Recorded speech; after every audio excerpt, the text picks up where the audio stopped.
짐과 안식이란 제목으로 하나님 말씀 함께 나누고 기도하겠습니다.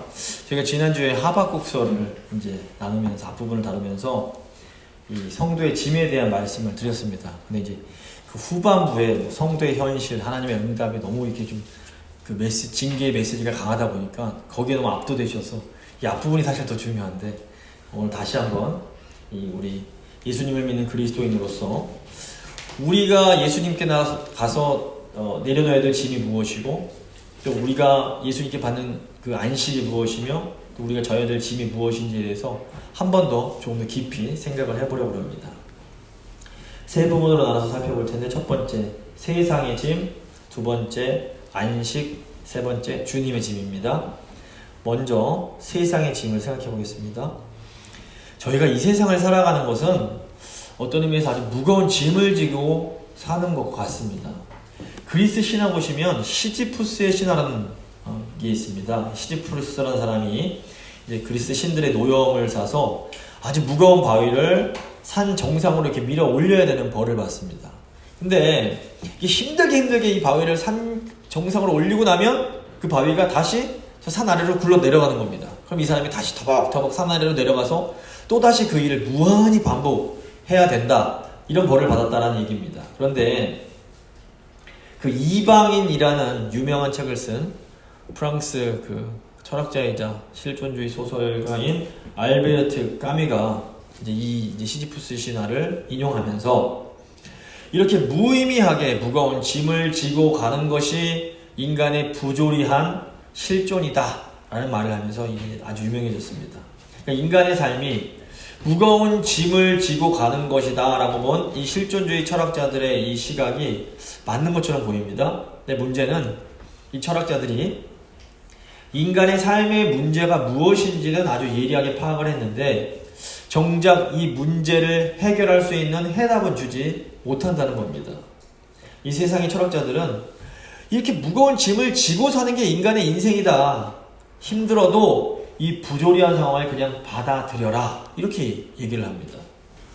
이게 젊을 때 이제 제가 듣기에 굉장히 그럴듯하고 멋있게 들렸는데 인생의 무거운 짐을 지고 살아가야 하는 우리에게는 이게 결코 좋은 소식은 되지 못하는 것 같습니다. 그런데 우리 예수님께서 뭐라고 말씀하십니까?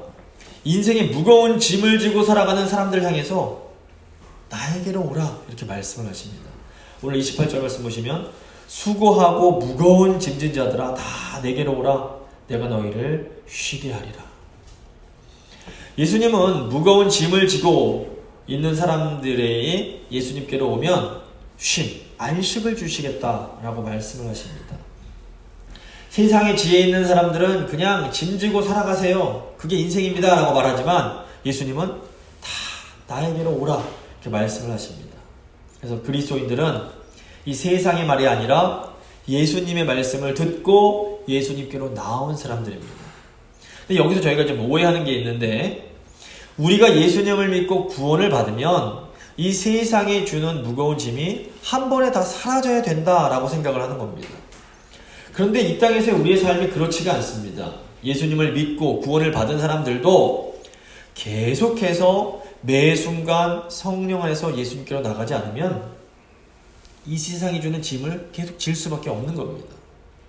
우리가 이 땅을 사는 동안에 이 세상은 계속해서 우리에게 어떤 무거운 짐을 지우려고 합니다. 그래서 우리는 그때마다 계속해서 우리 주님 앞에 나아가서 주님 발 앞에 이 무거운 짐들을 계속 내려놔야 됩니다. 그렇지 않으면 예수님을 믿으면서도 이 세상이 주는 무거운 짐의 영향을 계속 받으면서 눌려서 살아갈 수밖에 없습니다. 그렇다면 이 세상이 우리에게 주는 짐이 무엇일까요? 어떤 분들에게는 사실 먹고 사는 것이 큰 짐이 될 수 있습니다. 아직도 전 세계적으로 이 먹고 사는 문제가 해결되지 않아서 큰 짐을 지고 살아가는 사람들이 많습니다. 그런데 그럼 먹고 사는 문제가 해결되면 이 짐이 사라지느냐? 그렇지가 않다는 겁니다. 아주 돈이 많고 부유하고 또 몸도 건강한 이런 사람들도 이 마음의 무거운 짐을 지고 살아가는 경우가 굉장히 많습니다. 그래서 우리가 인간으로서 져야 될 이 짐은 근본적으로 죄로부터 오는 죄의 짐입니다. 하나님께서 예레미야 선지자를 통해서 이스라엘의 영적 상태를 책망하시면서 죄짐을 지고 있는 그들의 상태를 혼돈과 공허와 어둠이라고 설명하십니다. 예레미야 4장 22절 23절 말씀입니다. 내 백성은 나를 알지도 못하는 어리석은 자요 지각이 없는 미련한 자식이라. 악을 행하기에는 지각이 있으나 선을 행하기에는 무지하도다. 보라, 내가 땅을 본즉 혼돈하고 공허하며 하늘에는 빛이 없으며. 하나님을 안다고, 하나님을 믿는다고 하면서도 죄짐을 지고 있는 이스라엘 백성들의 상태가 지금 혼돈, 공허, 어둠으로 표현이 됩니다. 그런데 이 혼돈, 공허, 어둠은 창세기 1장에 나오는 땅의 상태였습니다. 창세기 1장 2절 보시면 땅이 혼돈하고 공허하며 흑암이 깊음 위에 있고. 제가 좀 몇 년 오래됐지만 창세기 공부할 때도 말씀을 드렸습니다. 창세기 1장은 세상이 어떻게 창조되었는지를 우리에게 알려주기 위해서 기록된 것이 아닙니다. 창세기 1장은 우리 하나님께서 온 세상 만물의 창조주이심을 선포합니다. 저에게 이제 핸드폰을 들고 다닙니다. 근데 이 핸드폰이 어떻게 만들어졌는지를 잘 아는 것이 중요할까요? 아니면 이 핸드폰을 어떻게 사용하는지를 잘 아는 것이 더 중요할까요? 물론 핸드폰 제작자들에게는 그 구조를 아는 것이 중요하겠지만 정작 우리는 핸드폰을 어떻게 써야 되는지를 아는 게 더 중요합니다. 핸드폰 만든 사람이 이 핸드폰이 어떤 원리에 의해서 만들어졌다고 설명해줘도 저희가 사실 이해를 다 못합니다. 근데 창세기 1장도 마찬가지입니다. 세상에서 제일 머리가 좋다는 이 물리학자들이 우주의 기원의 신비를 밝히려고 열심히 연구들을 하고 있습니다. 그런데 참 흥미롭게도 우리가 우주의 신비에 다가가면 다가갈수록 인간이 모르는 게 더 많다는 것을 깨닫게 됩니다. 어떤 걸 이렇게 하나 입자를 발견하고 나면 이거 우주의 신비가 밝혀질 거다 기대를 했는데 이걸 발견하고 났더니 모르는 게 훨씬 더 많아지는 겁니다. 그래서 하나님께서 이 성경에 우주와 인간이 어떻게 만들어졌는지를 잘 설명해 주신다 해도 사실 우리가 이해할 능력이 없는 겁니다. 하나님이 창세기 1장을 통해서 우리에게 알려주고자 하시는 것은 창조의 방법이 아니라 창조의 목적입니다. 우리는 창세기 1장을 통해서 그래서 하나님께서 왜 세상과 인간을 창조하셨으며 하나님은 우리가 이 땅에서 어떻게 살기를 원하시는지를 배워야 되는 겁니다. 그래서 창조과학자들이 말하는 것처럼 이렇게 만들어졌다 보다가 아니라 창세기 1장에서 말하고자 하는 것을 우리가 잘 들을 필요가 있습니다. 창세기 1장은 하나님과 함께하지 않는 세상은 혼돈하고 공허하고 흑암과 같다 하는 것을 알려줍니다. 우리가 짊어지고 살아가야 되는 이 죄의 짐의 근원이 바로 이 혼돈함, 공허함, 흑암입니다. 예수 그리스도를 통해서 거듭나지 않으면 우린 이렇게 혼돈하고 공허하며 어두운 가운데 살아갈 수밖에 없는 겁니다. 그래서 하나님의 빛이 없는 인간은 어디로 갈지 모르기 때문에 아주 깜깜한 채로 살아갑니다. 인간은 스스로는 왜 세상에 태어났는지, 내가 어디로 가고 있는지 도저히 알 도리가 없는 겁니다. 천재라고 해도 머리가 아무리 좋아도 사람의 지식만으로는 내가 장차 지금 어디로 가고 있는지 알 수가 없습니다. 그렇기 때문에 미래가 너무 불안하고 답답하게 느껴집니다. 미국 의사 중에 에벤 알렉산더라는 신경외과 전문가가 있습니다. 이분이 뇌수술 전문가로 15년 동안 하버드 의대 교수로 활동할 정도로 아주 머리가 좋은 분이었습니다. 근데 이분이 철저한 유물론자로 인간의 뇌가 모든 것 다 만들어내는 거다 이런 주장을 아주 담대하게 했습니다. 그래서 하나님도 천국도 이거 다 뇌가 만들어내는 거다 이런 식으로 말을 했습니다. 그런데 2008년에 이분이 갑자기 의식을 잃고 쓰러져서 뇌사 상태로 일주일 동안을 지냅니다. 그래서 의사들이 더 이상 가망이 없다 판단하고 이제 의학 장비를 다 떼려고 할 때 갑자기 이분이 의식이 돌아오면서 깨어납니다. 근데 이제 이분이 이 의식이 없던 기간 동안에 하늘나라에 다녀오는 놀라운 체험을 합니다. 그래서 지금은 이제 좀 지났지만 방송에 나가서 막 자기가 경험한 걸 말을 하고 Proof of Heaven 하늘나라의 증거라는 책도 쓰면서 정반대되는 얘기를 막 하고 다닙니다. 그러니까 하버드 박사라고 해도, 뭐 하버드면 정말 세계에서 가장 똑똑한 사람들이 모이는 것 아닙니까? 거기서 교수 노릇을 한다고 해도 하나님이 빛을 비춰주시지 않으면 흑암 속에 있을 수밖에 없는 겁니다. 또 하나님이라는 이런 절대적인 기준, 하나님 말씀이라는 기준이 없을 때 사람은 혼돈 가운데 있을 수밖에 없습니다. 뭐 뭘 다 아는 것 같은데 어디로 가야 될지 알지 못합니다. 요즘 젊은이들 보면 굉장히 똑똑하고 아는 것이 너무너무 많은데 굉장히 혼돈을 느낍니다. 정보와 지식은 흘러 넘치는데 분명한 삶의 기준이 없으니까 어떻게 할 줄을 모르는 겁니다. 많은 사람들이 하나님 말씀이 아니라 자기의 지식, 자기의 느낌을 자기 삶의 기준으로 삼습니다. 그런데 인간의 생각이나 느낌은 굉장히 변화가 많습니다. 그러다 보니까 인생이 너무 혼란스럽게 느껴지면서 힘들어지게 됩니다. 무엇보다 하나님이 없는 상태는 공허합니다. 현대인들이 과거에 비해서는 물질적으로 너무너무 풍요롭습니다. 지금 가난한 사람들이 먹는 이 밥상이 사실 조선시대 왕이 먹는 밥상보다 더 화려할 때가 많습니다. 특히 미국은 너무너무 부유합니다. 그런데 이렇게 물질적으로 부유한 것들이 우리의 마음까지 채워주지는 못합니다. 결국 사람들이 마음이 채워지질 않으니까 어떻게 합니까? 쾌락에 빠지고 마약을 합니다. 제가 들어보니까 미국 청소년들의 80% 이상이 이 마약을 해본 경험들이 다 있다고 합니다. 뭐 고등학교, 중학교부터 벌써 애들이 마약을 합니다. 예수님을 마음에 채우지 못하면 우리가 아무리 돈을 많이 벌고 박사학위를 받고 아무리 많은 쾌락을 추구한다 해도 이 마음이 계속해서 공허함을 느낄 수밖에 없습니다. 그래서 우리가 이 인간이 져야 되는 인생의 무거운 짐의 근원은 바로 이런 하나님이 없음에서 오는 흑암, 혼돈, 공허에서 오는 겁니다. 근데 예수님께서 이렇게 흑암, 혼돈, 공허에서 오는 무거운 짐을 지고 살아가는 사람들을 향해서 나에게로 오라고, 내가 너희를 쉬게 하겠다고 이렇게 말씀해 주시는 겁니다. 이제 두 번째 안식을 보겠습니다. 예수님이 우리에게 주시는 안식은 그럼 무엇일까요? 요한복음 1장 보시면 예수님은 태초부터 계셨던 말씀이십니다. 근데 창세기 1장을 보시면 하나님께서 말씀을 통해서 흑암에 빛을 비춰주시고 혼돈의 질서를 보여하시고 이 공허를 생명으로 채워주심으로 안식을 허락하십니다.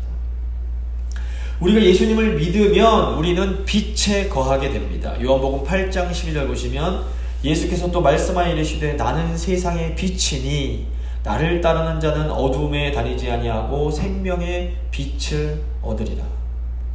세상은 흑암을, 깜깜한 걸 좋아하지만 그리스도인들은 빛을 좋아합니다. 예수님을 믿으면 솔직해지고 투명해지고 밝아지게 됩니다. 또 예수님을 믿으면 우리 안에 있던 이런 혼돈함들이 사라지게 됩니다. 하나님의 말씀이 우리 삶의 기준이 되면서 마음이 안정을 얻게 됩니다. 그래서 우리가 지금 어디를 향해 가고 있는지를 압니다. 우리는 아버지의 집을 향해서 가고 있습니다. 그렇기 때문에 아무것도 두려워할 필요가 없는 겁니다. 예수님을 믿으면 우리 안에서 이 공허함, 텅 빈 마음이 사라지게 됩니다. 우리에게 돈이 좀 부족하고 삶에 부족한, 건강도 좀 부족하고 여러 가지 부족함들이 있어도 예수님을 믿으면 우리 안에 생명으로 가득 채워지게 됩니다. 성령의 충만함으로 우리 안에는 기쁨이 넘치게 되는 겁니다. 이것이 바로 창조주 하나님께서 예수 그리스도 안에서 행하시는 새 창조입니다. 고린도서 5장 17절 보시면 그런즉 누구든지 그리스도 안에 있으면 새로운 피조물이다. 이게 영어로 new creation, 새로운 창조라는 뜻입니다. 이전 것은 지나갔으니 보라 새 것이 되었도다. 예수님께로 나와서 이 세상의 짐을 내려놓으면 어둠이 사라지면서 빛 가운데 나오게 되고 혼돈이 사라지면서 삶의 질서가 생겨나고 공허가 사라지면서 마음이 기쁨과 성령으로 충만해지게 됩니다. 예수님께서 성령을 통해 우리에게 주시고자 하시는 안식이 바로 이것입니다. 우리가 이 안식 가운데로 나아가야 되는 겁니다. 성경에서 이 안식이라는 단어가 제일 먼저 나오는 것이 창세기 2장 3절입니다. 하나님께서는 흑암 가운데 빛을 비춰주시고 혼돈한 세상 가운데 질서를 부여해 주시고 공허를 생명으로 채우신 후에 안식을 하십니다. 창세기 2장 3절 보시면 하나님께서 6일 동안 창조하신 후에 이 안식일을 복되게 하시고 거룩하게 하십니다. 창세기 2장 3절입니다. 하나님이 그 일곱째 날을 복되게 하사 거룩하게 하셨으니 이는 하나님이 그 창조하시며 만드시던 모든 일을 마치시고 그날에 안식하셨음이니라.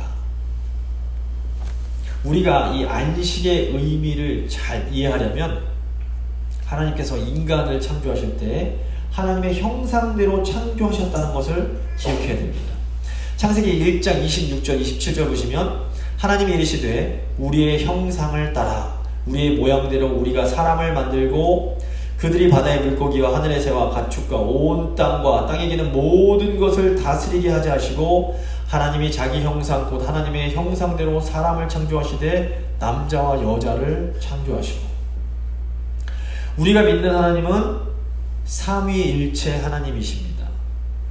삼위 하나님은 자존하는 분으로 성부, 성자, 성령 하나님은 이 삼위일체적 관계 속에서 스스로 존재하십니다. 이게 무슨 말이냐면 삼위일체 안에서 하나님은 스스로 자기를 인식하시고 스스로 기뻐하시고 스스로 슬퍼하십니다. 이 삼위일체 하나님이 이게 본질적으로 관계적인 존재이신 겁니다. 근데 인간도 이 하나님의 형상대로 창조됐습니다. 그런데 삼위 하나님처럼 인간은 스스로 존재할 수 없고 스스로 자기를 인식할 수 없고 혼자서 기뻐하거나 혼자서 슬퍼할 수가 없는 겁니다. 그래서 주변에 아무도 없고 아무것도 없는데 혼자 막 기뻐하고 혼자 슬퍼한다면 이 사람은 어디 가야 됩니까? 정신병원에 가야 되는 겁니다. 근데 하나님의 형상대로 지음 받았기에 인간은 하나님처럼 이 삼위일체적 관계 속에서 존재하고 이 삼위일체적 관계 속에서 자신을 인식해야 됩니다.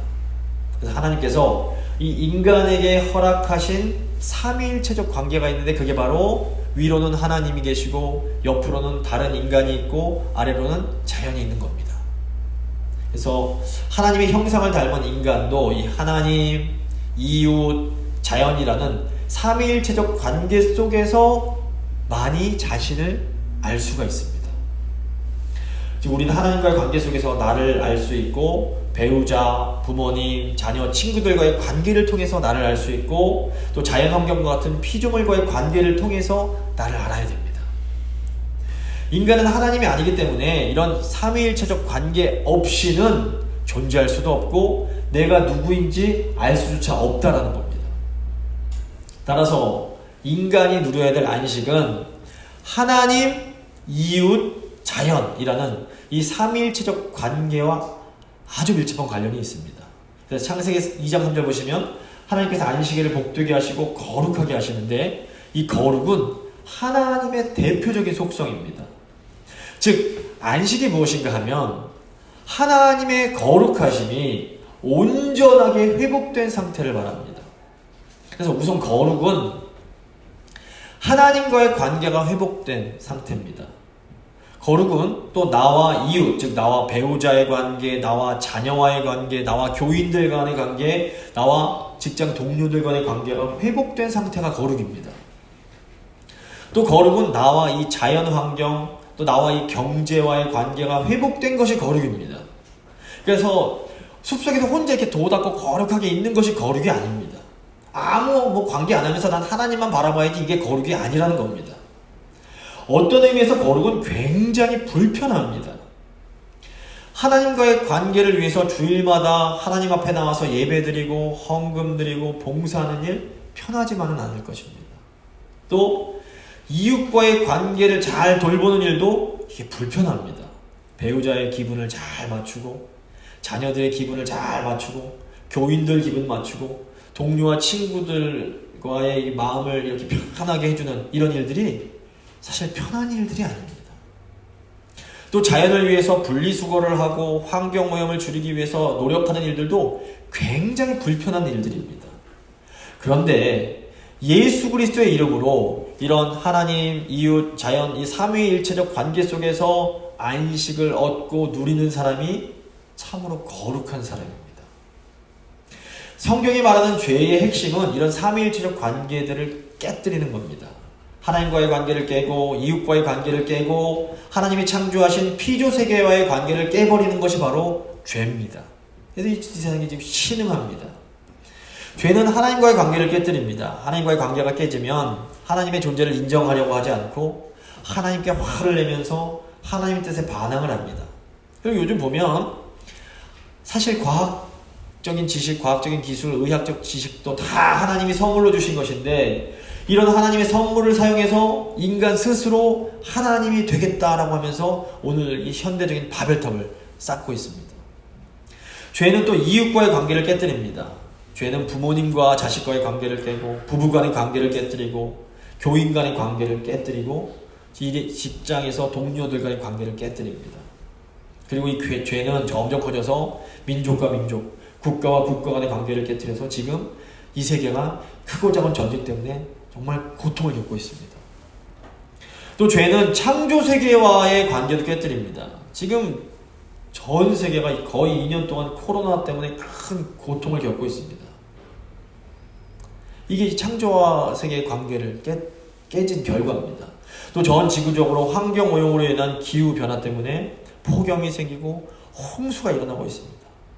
이게 다 모두 인간이 죄로 인해 환경을 잘 돌보지 못하고 착취만 했기 때문입니다. 하나님이 우리에게 주시려는 안식은 이런 삼위일체적 관계가 다시 회복되는 상태입니다. 그래서 안식일은 단순히 일주일 중에 하루를 일하지 않고 돈 쓰지 않고 쉬는 그런 것이 아닙니다. 안식은 관계를 깨뜨리는 죄가 사함을 받고 예수 그리스도 안에서 이 모든 관계가 다시 회복되는 게 안식입니다. 그래서 예수 믿는다라는 것은 나 혼자 구원받고 나 혼자 복받고 나 혼자 잘 먹고 잘 살고 내 자식들만 잘 되는 것이 아니라는 겁니다.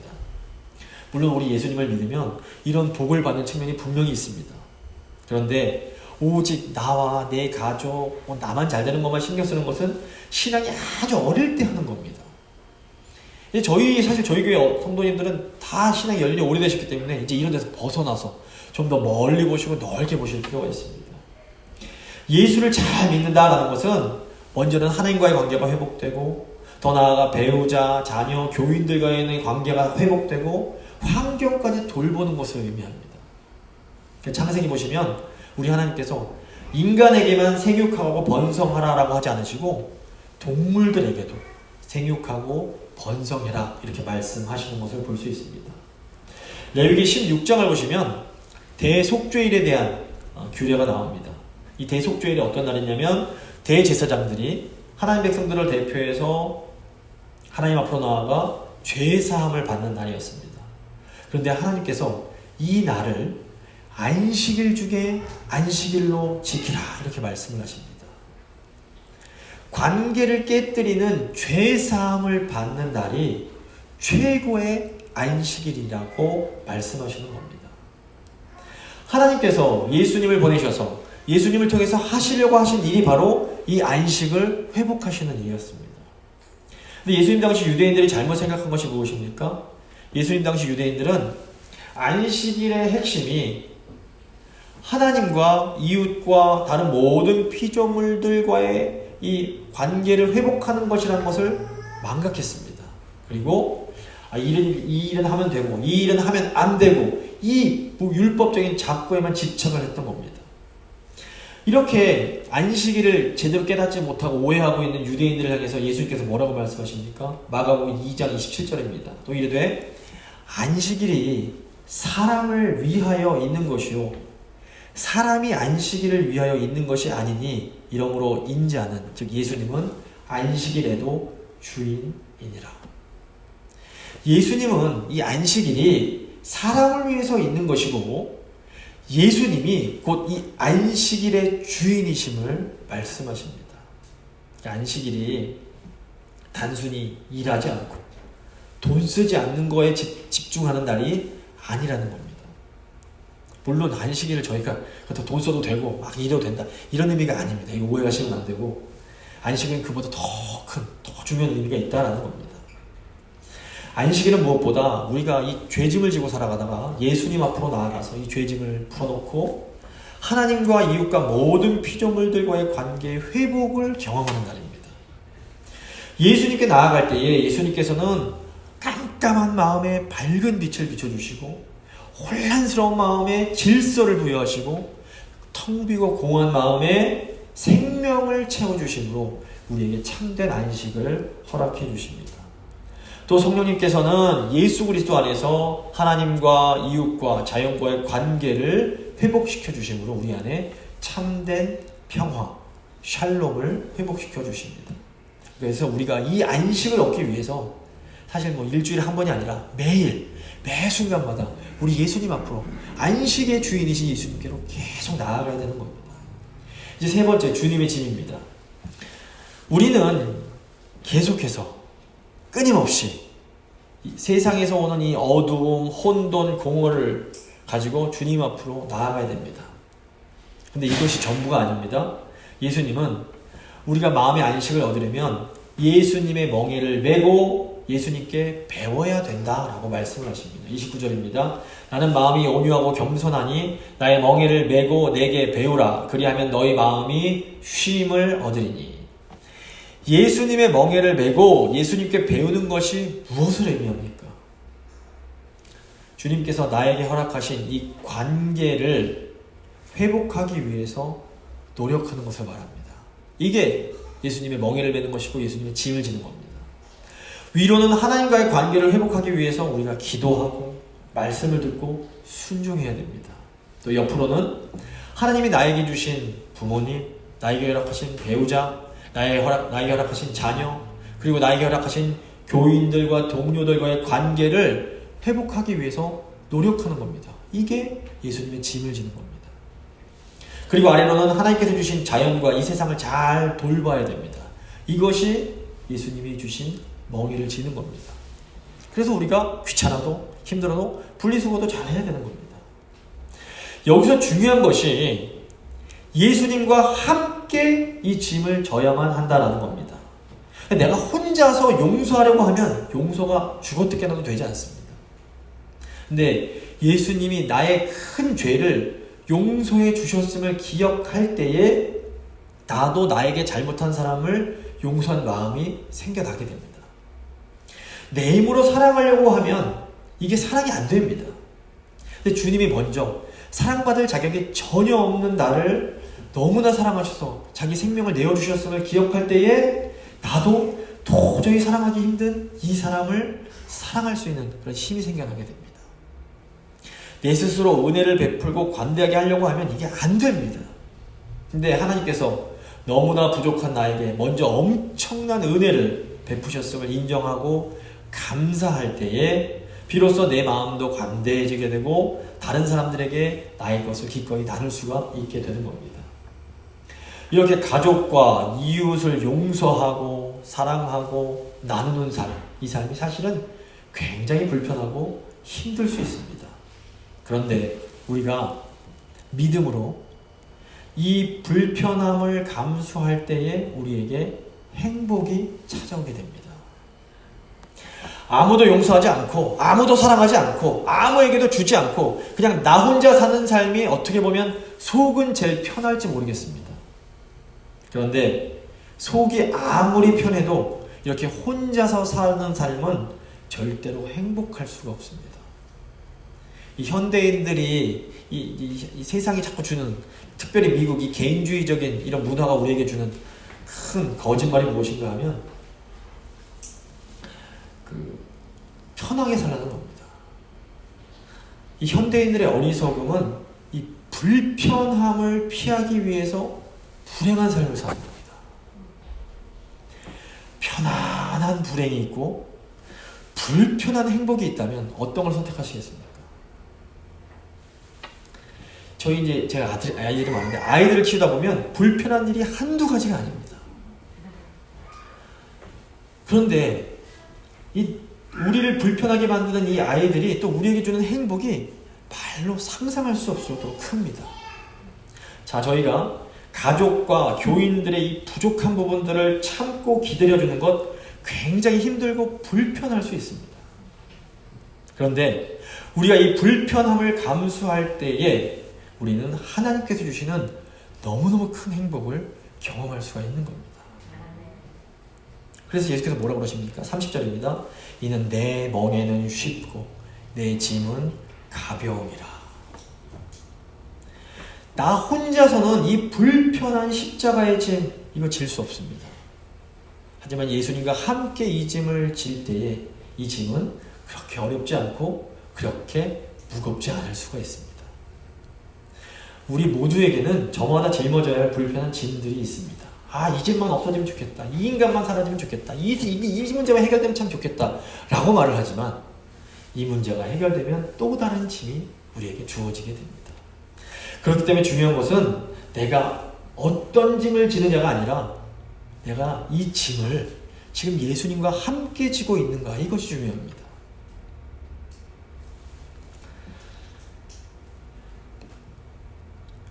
성령 안에서 예수님과 함께 짐을 질 때에 우리의 짐은 그렇게 어렵지 않고 그렇게 무겁지 않게 됩니다.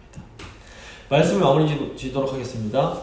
예수님은 우리 어두운 마음에 빛을 비춰주시고 혼돈한 마음에 질서를 주시고 공허한 마음을 생명으로 채워주심으로 우리에게 안식을 주십니다. 예수 그리스도 안에서 하나님과 이웃과 이 피조물들과의 관계가 회복될 때에 비로소 우리는 참된 평안, 샬롬을 누리게 됩니다. 예수님은 주님과 함께 짐을 짐으로 이 삼위일체적 관계의 회복에서 오는 진짜 안식을 누리라고 우리를 초청하십니다. 참된 안식의 주인이신 예수님과 함께 기꺼이 불편을 감수함으로 주님이 주시는 진정한 행복을 누리는 우리 모두가 될 수 있기를 간절히 소망합니다.